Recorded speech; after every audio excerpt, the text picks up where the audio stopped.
दोस्तों, क्या आपको पता है कि पेट्रोल और डीजल कैसे बनता है और धरती के नीचे पेट्रोल और डीजल की कुएं कैसे बनाया जाता है? ये शायद बहुत सारे लोग नहीं जानते। आखिर क्यों सऊदी अरब में सबसे ज्यादा पेट्रोल और डीजल की कुएं बना के निकाला जाता है और लगातार इनकी प्राइस क्यों बढ़ रही है? तो आइए जानते हैं इस वीडियो में पेट्रोल और डीजल कैसे निकाला जाता है और धरती के नीचे कैसे बनता है पेट्रोल और डीजल। दोस्तों, मॉडर्न जमाने में इन सारी चीज की बहुत जरूरत होती है और इसकी प्राइस बहुत बढ़ते जा रही है। जब 1990 की प्राइस 12 रुपया में थी, वो आज 110 रुपया में है। अगर ऐसे ऐसे प्राइस बढ़ता रहा तो एक दिन हमको पेट्रोल और डीजल डालने के लिए भी बैंक से लोन लेना पड़ेगा। आज के जमाने में सारे लोग पेट्रोल और डीजल को ही निर्भर करते हैं। इन चीज ना होता तो बहुत काम करना मुश्किल हो जाता।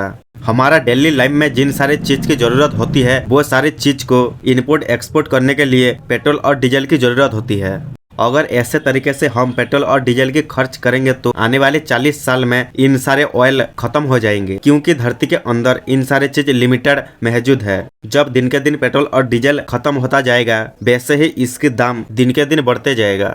दोस्तों, हमारा भारत में पेट्रोल और डीजल जमीन से नहीं निकलता है। इस वजह से हमको दूसरे देशों से खरीदना पड़ता है और इन सारी चीज हमको कच्चे तेल के रूप में मिलता है, जिसे रिफाइनर में साफ करके पेट्रोल बनाकर इस्तेमाल किया जाता है। इस वजह से भी हमारा देश में लगातार इसकी कीमत बढ़ती जा रही है। वहीं सऊदी अरब में ज्यादातर पेट्रोल और डीजल की कुएं मौजूद है। वहाँ पे तेल पानी से भी सस्ता है। लेकिन आखिर पेट्रोल और डीजल बनता कैसे और ये जमीन के अंदर आया कैसे?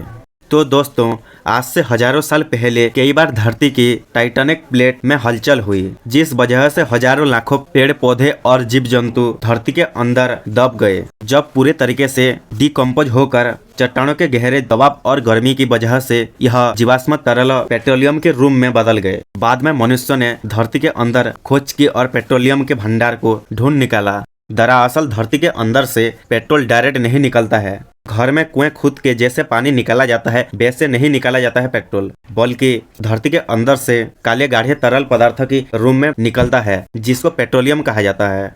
ये अपनी प्योर फॉर्म में नहीं होता, लेकिन पेट्रोलियम पेट्रोल नहीं है।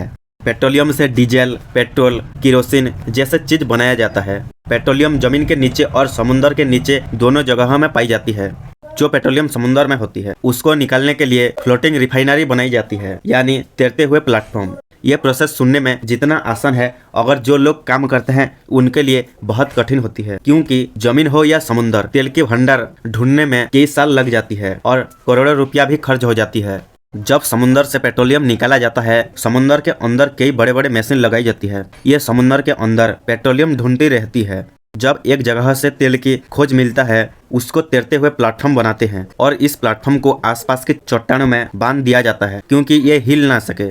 इसके बाद समुद्र के अंदर ड्रिलिंग मशीन में ड्रिलिंग की जाती है, जैसे कि बोरवेल खुलने के लिए ड्रिलिंग की जाती है। यहाँ पे जो ड्रिलिंग होती है वो हजारों फीट नीचे तक होती है, जब तक तेल ना मिल जाए। जब पेट्रोलियम मिल जाता है तो उसको पाइप के माध्यम से बाहर निकाला जाता है। बाहर निकालने के बाद उसको फैक्ट्री में लाया जाता है एंड रिफाइनर में कच्चे तेल को बड़े बड़े सिलेंडर की बर्तनों में डालकर गर्म किया जाता है और भी अलग अलग तापमान पर कच्चे तेल को हीट किया जाता है।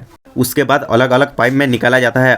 इन सारे प्रोसेस को डिजिटलाइजेशन कहते हैं, जिसमें पेट्रोलियम को पेट्रोल डीजल अलग करने के लिए इनके अलग अलग ऑयलिंग पॉइंट पर उबाला जाता है और कोई भी चीज को उबालने के बाद लिक्विड स्टीम से गैस स्टीम में बदल जाती है, यानी भाप में बदल जाती है। कच्चे तेल को जितना उबालोगे उतना अलग अलग चीज में कन्वर्ट होगा। अगर डीजल को पाने के लिए 260 डिग्री के कच्चे तेल को उबाला जाता है, वहीं 180 डिग्री सेल्सियस पर केरोसिन, 110 डिग्री सेल्सियस पर पेट्रोल मिलता है। इस प्रोसेस के बाद डायरेक्ट नहीं भेजा जाता है पेट्रोल पंप में। इस प्रोसेस के बाद इसको परीक्षण की जाती है, क्योंकि हमें वास्तव में कितना ज्यादा ऑक्टेन का मिलता है, और जितना ज्यादा ऑक्टेन का मिलता है उतना महंगा होता है और अच्छे तेल माना जाता है।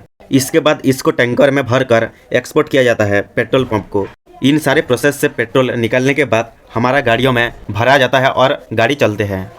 ऐसे फैक्ट एंड इन्फॉर्मेटिव वीडियो देखने के लिए हमारा चैनल को जरूर सब्सक्राइब करें।